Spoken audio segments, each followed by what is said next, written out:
ओम शांति। आज 21 नवंबर 2025। आज के श्री महावाक्यों में हमारे परम पिता परमात्मा शिव कहते हैं, मीठे बच्चे, तुम अभी गॉडली सर्विस पर हो। तुम्हें सबको सुख का रास्ता बताना है। तुम अभी गॉडली सर्विस पर हो। तुम्हें सबको सुख का रास्ता बताना है। स्कॉलरशिप लेने का पुरुषार्थ करना है। प्रश्न, तुम बच्चों की बुद्धि में जब ज्ञान की अच्छी धारणा हो जाती है तो कौन सा डर निकल जाता है? उत्तर, भक्ति में जो डर रहता है कि गुरु हमें श्राप ना दे दे, ये डर ज्ञान में आने से, ज्ञान की धारणा करने से निकल जाता है। क्योंकि ज्ञान मार्ग में श्राप कोई दे ना सके। रावण श्राप देता है, पाप वर्षा देते हैं। रिद्धि सिद्धि सीखने वाले ऐसा तंग करने का, दुख देने का काम करते हैं। ज्ञान में तो तुम बच्चे सबको सुख पहुंचाते हो। ओम शांति। मीठे मीठे रूहानी बच्चों प्रति रूहानी बाप बैठ समझाते हैं, तुम सब पहले आत्मा हो, ये पक्का निश्चय रखना है। बच्चे जानते हैं हम आत्माएं परमधाम से आती हैं। यहाँ शरीर लेकर पाठ बजाने आत्मा ही पाठ बजाती है। मनुष्य फिर समझते शरीर ही पाठ बजाते हैं। ये है बड़ी ते बड़ी भूल, जिस कारण आत्मा को कोई जानते नहीं। इस आवागमन में हम आत्माएं आती जाती हैं, इस बात को भूल जाते हैं। इसलिए बाप को ही आकर आत्म अभिमानी बनाना पड़ता है। ये बात भी कोई नहीं जानते, बाप ही समझाते हैं आत्मा कैसे पाठ बजाती है। मनुष्य के मैक्सिमम 84 जन्मों से लेकर मिनिमम है 1-2 जन्म। आत्मा को पुनर्जन्म तो लेते रहना है। इससे सिद्ध होता है बहुत जन्म लेने वाला बहुत पुनर्जन्म लेते हैं, थोड़े जन्म लेने वाला कम पुनर्जन्म लेते हैं। जैसे नाटक में कोई का शुरू से पिछाड़ी तक पाठ होता है, कोई का थोड़ा पाठ होता है। यह कोई मनुष्य नहीं जानते। आत्मा अपने को ही नहीं जानती तो अपने बाप को कैसे जाने? आत्मा की बात है ना, बाप है आत्माओं का। श्री कृष्ण तो आत्माओं का बाप है नहीं। श्री कृष्ण को निराकार तो नहीं कहेंगे, साकार में ही उनको पहचाना जाता है। आत्मा तो सबकी है, हर एक आत्मा में पाठ तो मिलता हुआ है। ये बातें तुम्हारे में भी नंबरवार पुरुषार्थ अनुसार हैं, जो समझा सकते हैं। अभी तुम बच्चे जानते हो हम आत्माओं ने 84 जन्म कैसे लिए हैं। ऐसे नहीं कि आत्मा सो परमात्मा नहीं। बाप ने समझाया है हम आत्मा पहले सो देवता बनते हैं, अभी तमो प्रधान है, फिर सतो प्रधान पावन बनना है। बाप आते ही तब हैं जब सृष्टि पुरानी हो जाती है। बाप आकर पुरानी को नया बनाते हैं, नई सृष्टि स्थापन करते हैं। नई दुनिया में है ही आदि सनातन देवी देवता धर्म, उन्हों के लिए ही कहेंगे। पहले कलयुगी शूद्र धर्म वाले थे, अब प्रजापिता ब्रह्मा के मुख वंशावली बन ब्राह्मण बने हो। ब्राह्मण कुल में आते हो। ब्राह्मण कुल की डायनेस्टी नहीं होती। ब्राह्मण कुल कोई राजाई नहीं करते हैं।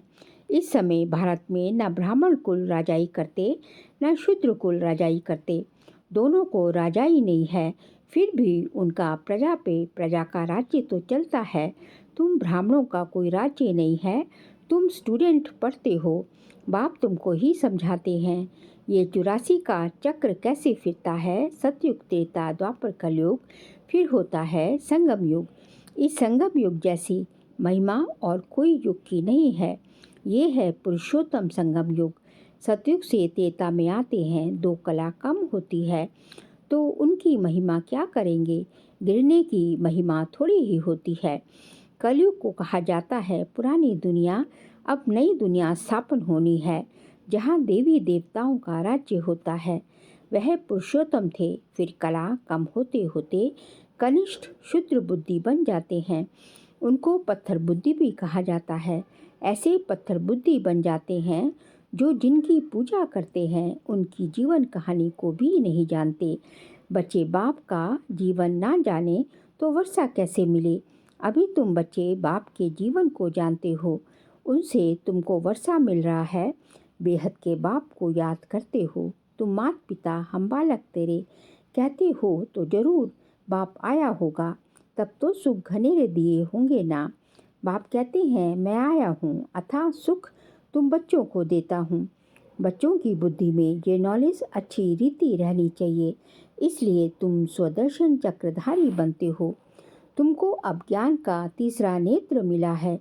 तुम जानते हो हम सो देवता बनते हैं, अब शूद्र से ब्राह्मण बने हैं।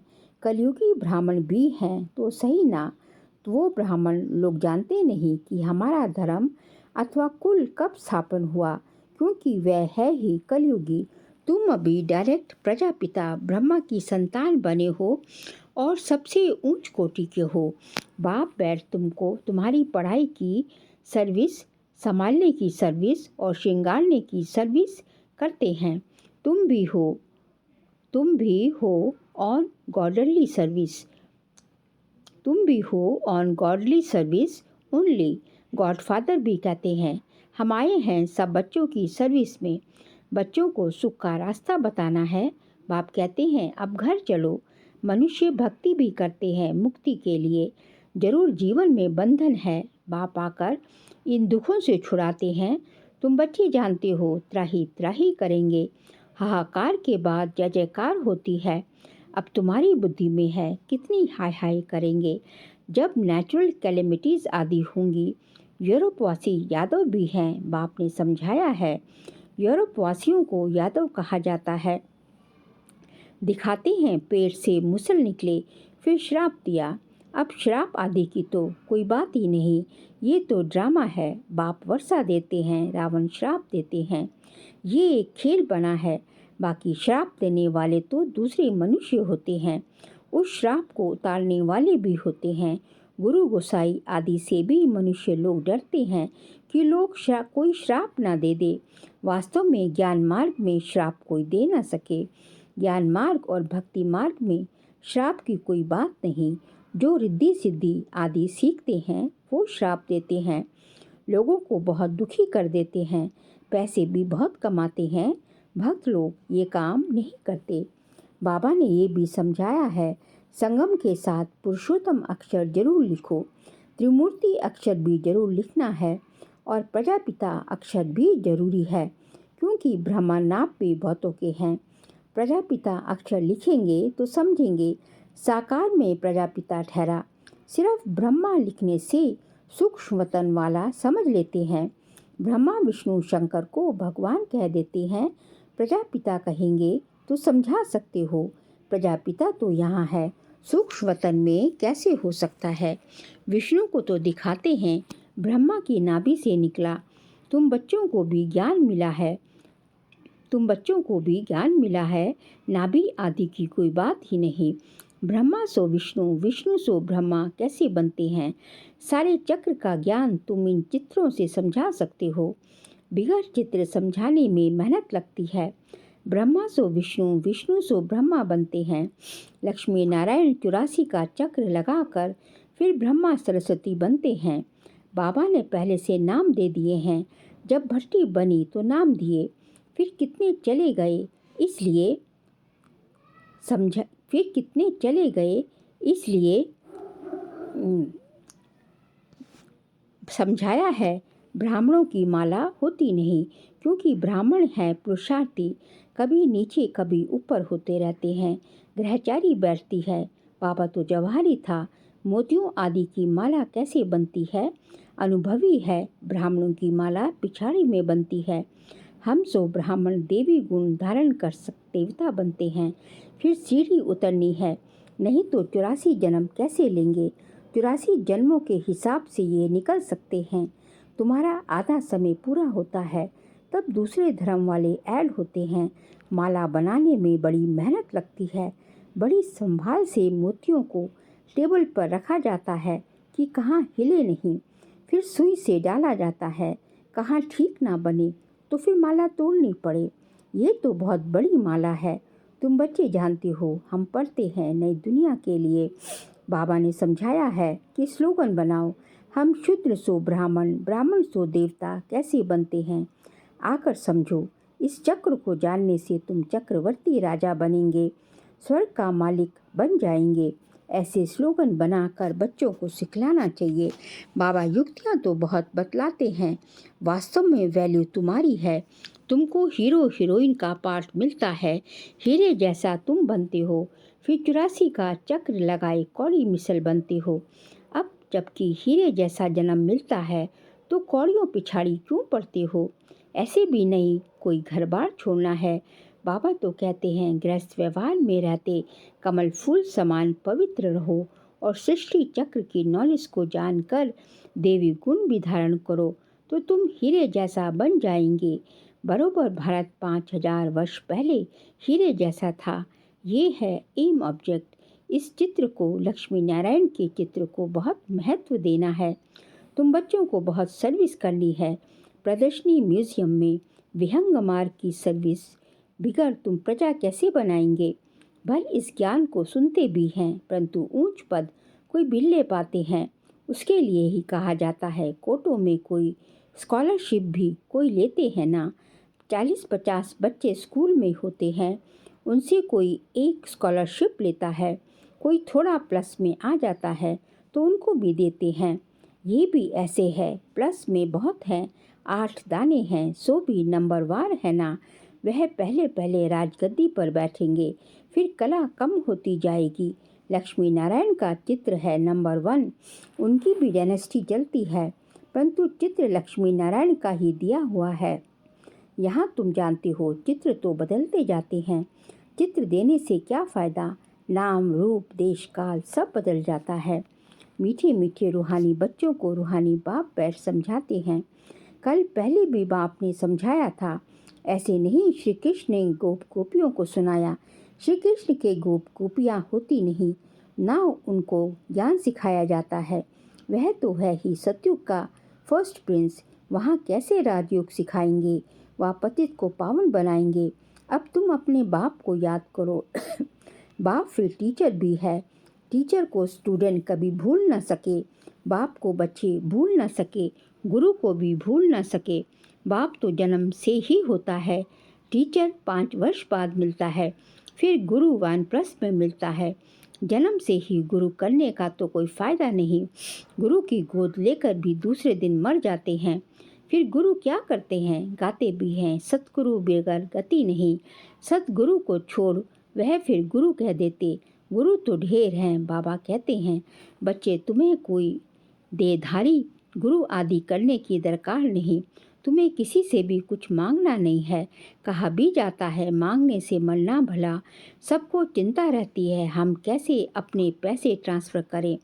दूसरे जन्म के लिए वह ईश्वर अर्थ दान पुण्य करते हैं तो उसका रिटर्न इस ही पुरानी सृष्टि में अल्पकाल के लिए मिलता है। यहाँ तुम्हारा ट्रांसफ़र होता है नई दुनिया में और 21 जन्मों के लिए तन मन धन प्रभु के आगे अर्पण करना है। सो तो जब आए तब अर्पण करेंगे ना। प्रभु को कोई जानते ही नहीं तो गुरु को पकड़ लेते हैं। धन आदि गुरु के आगे अर्पण कर देते हैं। वारिस नहीं होता है तो सब गुरु को देते हैं। आजकल कायदे अनुसार ईश्वर अर्थ भी कोई देते नहीं है। बाप समझाते हैं मैं गरीब निवाज हूँ, इसलिए मैं आता ही भारत में हूँ। तुमको आकर विश्व का मालिक बनाता हूँ। डायरेक्ट और इनडायरेक्ट में कितना फ़र्क है वह जानते कुछ भी नहीं, सिर्फ कह देते हैं हम ईश्वर अर्पण करते हैं। सब बेसमझी। तुम बच्चों को अब समझ मिलती है तो तुम बेसमझ से समझदार बने हो। बुद्धि में ज्ञान है। बाप तो कमाल करते हैं। जरूर बेहद के बाप से बेहद का वर्षा ही मिलना चाहिए। बाप से तुम वर्षा लेते हो सिर्फ दादा द्वारा। दादा भी उनसे वर्षा ले रहे हैं। वर्षा देने वाला एक ही है, उनको ही याद करना है। बाप कहते हैं बच्चे मैं इनके बहुत जन्मों के अंत में आता हूँ, इनमें प्रवेश कर इनको भी पावन बनाता हूँ, जो फिर ये फरिश्ता बन जाते हैं। बैच पर तुम बहुत सर्विस कर सकते हो। तुम्हारा ये सब है अर्थ सहित बैचेस। ये तो ये दान देने वाला चित्र है। इनकी वैल्यू को किसको भी पता नहीं है और बाबा को हमेशा बड़ी चीज़ पसंद आती है जो कोई भी दूर से पढ़ सके। अच्छा मीठे मीठे सिखिल दे बच्चों प्रति माता पिता बाप दादा का याद प्यार और गुड मॉर्निंग। रूहानी बाप की रूहानी बच्चों को नमस्ते। हम रूहानी बच्चों की रूहानी बाप दादा को नमस्ते नमस्ते, गुड मॉर्निंग, शुक्रिया बाबा शुक्रिया। सार के लिए पॉइंट्स है, बाप से बेहद का वर्षा लेने के लिए डायरेक्ट अपना तन मन धन ईश्वर के आगे अर्पण करने में समझदार बनना है। अपना सब कुछ 21 जन्मों के लिए ट्रांसफ़र कर लेना है। सेकंड पॉइंट, जैसे बाप पढ़ाने की, संभालने की और श्रृंगारने की सर्विस करते हैं, ऐसे बाप समान सर्विस करनी है। जीवन बंध से निकाल सबको जीवन मुक्त में ले जाना है। आज का बाबा का वरदान है, ज्ञान कलश धारण कर प्यासों की प्यास बुझाने वाले अमृत कलशधारी भव।